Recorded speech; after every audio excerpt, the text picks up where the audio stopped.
I grew up Catholic, and so when I got involved in witchcraft, and of course, I went through the whole brainwashing thing of, oh, I'm going to go to hell if I don't accept Christ into my heart and whatnot, and so moving into witchcraft was very scary for me. For the first year, I kept thinking I was going to go to hell. I'm like, am I going to go to hell? Am I going to go to hell? And of course, I got over that nonsense, but.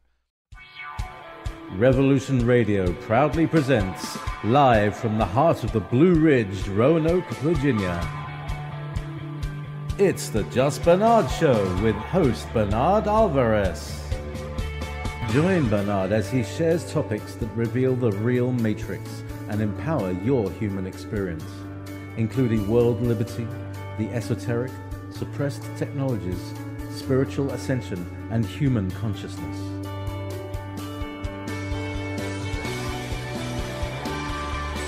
Humanity has awakened, and our time has come to realize our full potential.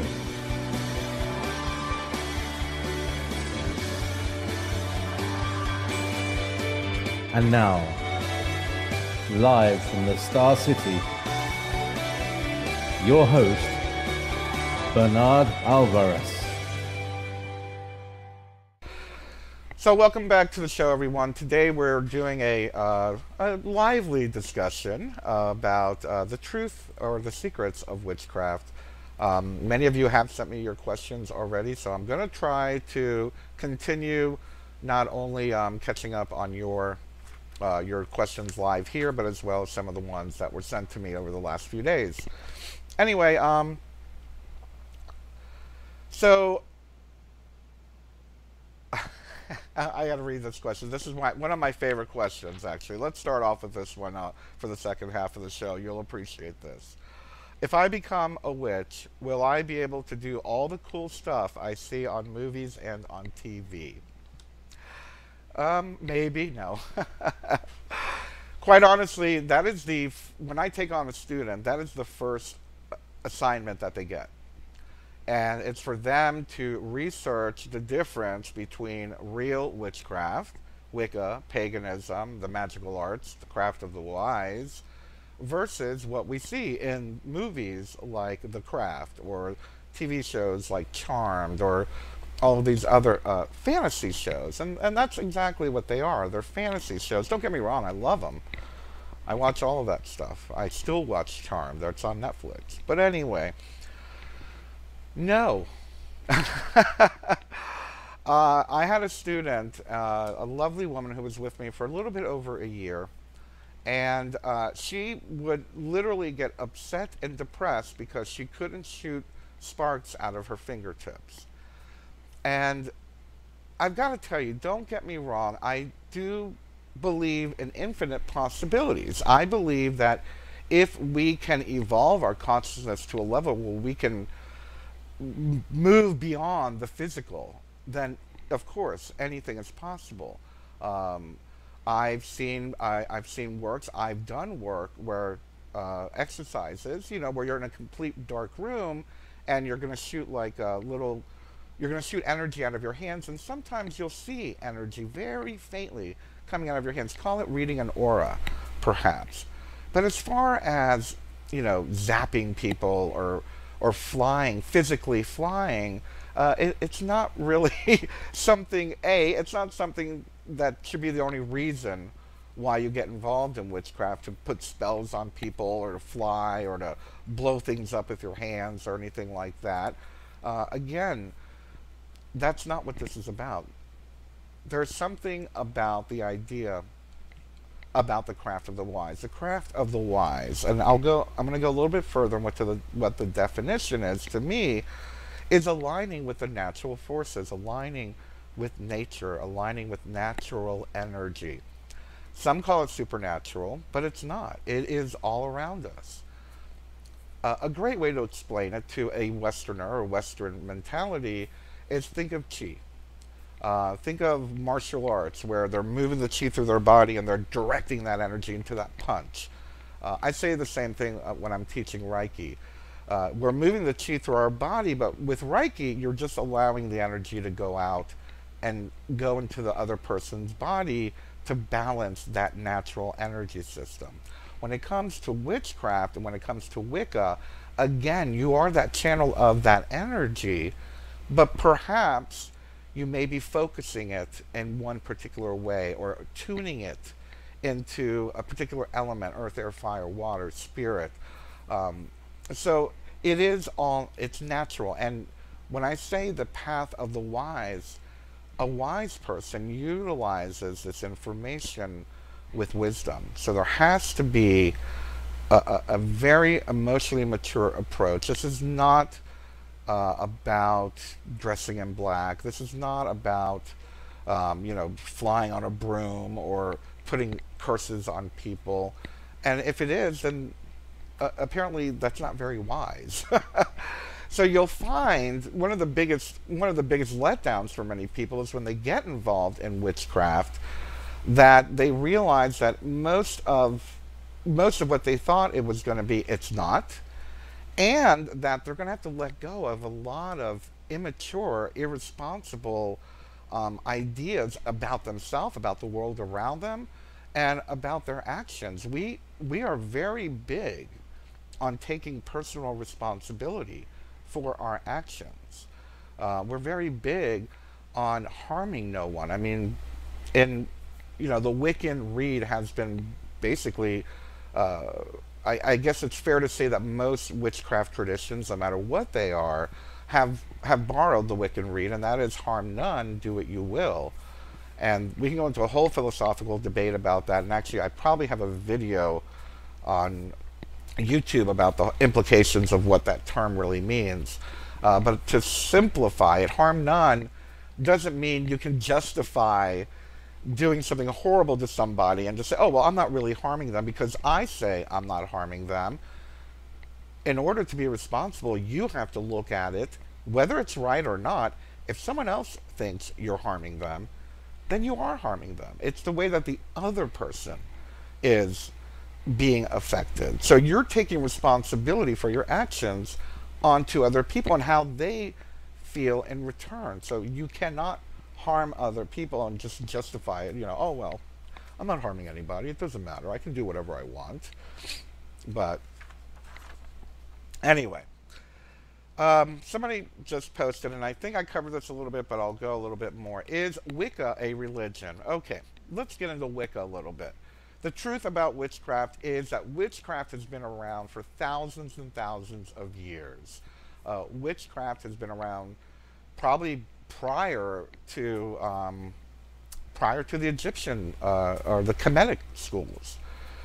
When we're saying Wicca, we're talking about a modern incarnation or a modern, how shall we say, revival of witchcraft or paganism. Wicca was literally created by a gentleman called Gerald Gardner, who was a Freemason.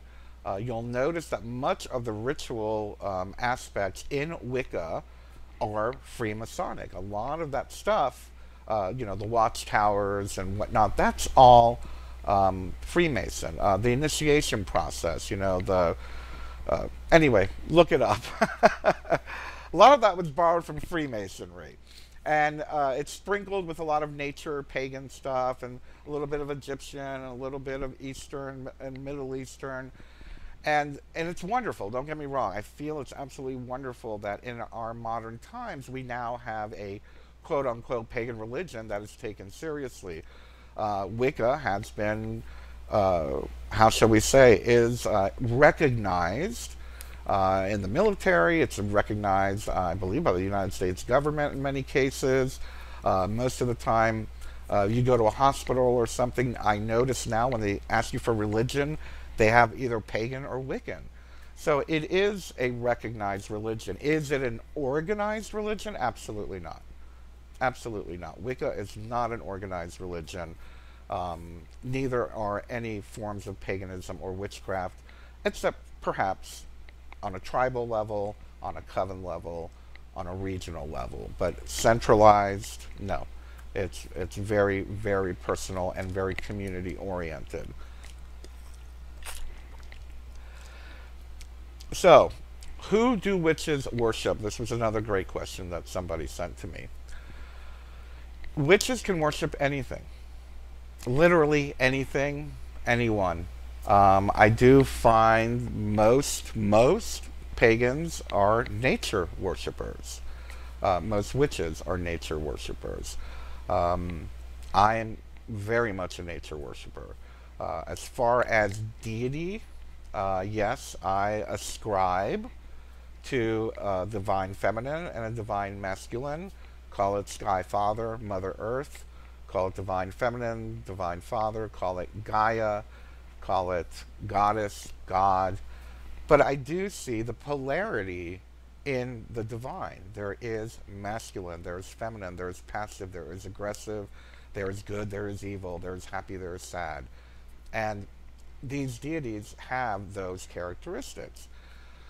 A great example, and I love working with the people that I do. Patricia Ayan was just on our show from the ancient school of Kemetic mysticism. For those of you that don't know what Kemetic is, it's ancient Egyptian. It's the real word for Egypt. And she describes the Kemetic netters, N-E-T-R, which are basically gods and goddesses, as symbols or representations and, for lack of a better term, incarnations of natural energies. Natural energies being fire, wind, water, love, hate, war, you know, all of these natural aspects of life are just basically identified and simplified into the image of a god or a goddess. And it's really not that simple, but I shouldn't say simplified, but honored and given reverence to as natural energy. So that's what gods and goddesses are. That's what most that I know of, most pagans and or witches worship. Personally, my patron goddess is Isis. I was initiated through the school of through the ancient mysteries of Isis. And when I'm praying, usually I'll pray to the goddess when I'm having a rough day or going through a rough patch in my life. So when I pray, yeah, I pray to the goddess. I also converse with my guides, you know, the emissaries of one, the ones who wrote the Book of One, that you'll hopefully, you know, my book called the Book of One. So I go to the goddess for advice, and I go to the emissaries of light for advice, or to pray to. Worshipping, I don't like the word worship. To me, worship denotes, I don't know, beholden to, you know, like feeling less than. If anything, I'd like to use the word honor. I honor the earth. I honor the seasons. I honor the cycles of the moon. I honor my consciousness. I honor the water, the wind, the female, the male. I honor them. I give reverence to them, but I don't necessarily like that word worship. But that's just me. Someone just put a question. Is it necessary to practice alone, or must one be in a coven? You don't have to be in a coven. I started off as a solitary practitioner, and over time I actually built up a coven and then got involved with other covens and whatnot. But I will say this. Actually, I'll share with you my story. I started off alone, but I felt lonely, so I started working with covens. Then I got aggravated with the politics of covens, so I started working alone again. And then I said, I don't like working alone anymore. I want to be around other people. So now I have a coven again. But so it's really a matter of what works for you. In the beginning, I think it's a good idea to be a part of a coven. I do. I do believe it's great if you could have a high priest or high priestess that you could turn to, that you can respect, that you could trust with the foundation of your spiritual practice. And again, I do feel, and let me make this very clear, it is important to know the foundations. You need to know the limits. I shouldn't say need, you must know the limits of human consciousness, the limits of ritual work, of spell work, and what you can and can't do, and you know what happens if you pour gasoline on a fire, that kind of thing. Just the basics, to know what the foundation is. And once you've got that strong foundation, once you've learned, Crowley and Starhawk and Bernard Alvarez, and you've learned everything that the teachers are teaching. Learn it, master it, and then once you've mastered the foundation, then you start, becoming a chef. It's almost like being a cook. You have to know that you can't put 5 tablespoons of salt on a piece of chicken. You have to know you can only put 1 teaspoon on a piece of chicken. But once you know the basics, you can start mixing and matching your recipes of ritual, of practice, of spell work, of magical work. So learn the foundation, get a strong foundation, hopefully within a coven, and then when you're ready, in most covens and the work, my path, and by the way, if you want to say I'm on a path, I call it the Earth Spirit path. It's eclectic. I don't belong to any denomination. And we can go into denominations. Yeah, there are denominations of witchcraft. There's Gardnerian, there's Alexandrian, there's Dianic, there's eclectic, and I consider myself eclectic. Eclectic is a little bit of everything. If the Buddhist rituals work for me, I'm going to pull in the Buddhist rituals. I'm a witch that uses Reiki. Reiki is very Eastern. I'm a Reiki master, a certified Reiki master as well. So we can pull in from other traditions and make it our own, and that's why I like the eclectic path. But absolutely, learn the foundation, and then, once you become a good cook, then you can start mixing your own recipes. Oh boy, this is going by really fast.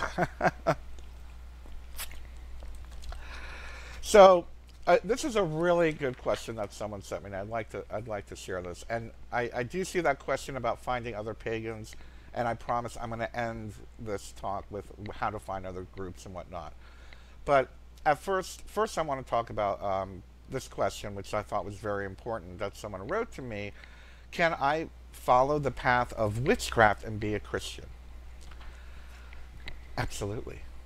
Absolutely. I'm from Miami, and there's a lot of witchcraft down there, and most of them are Catholic.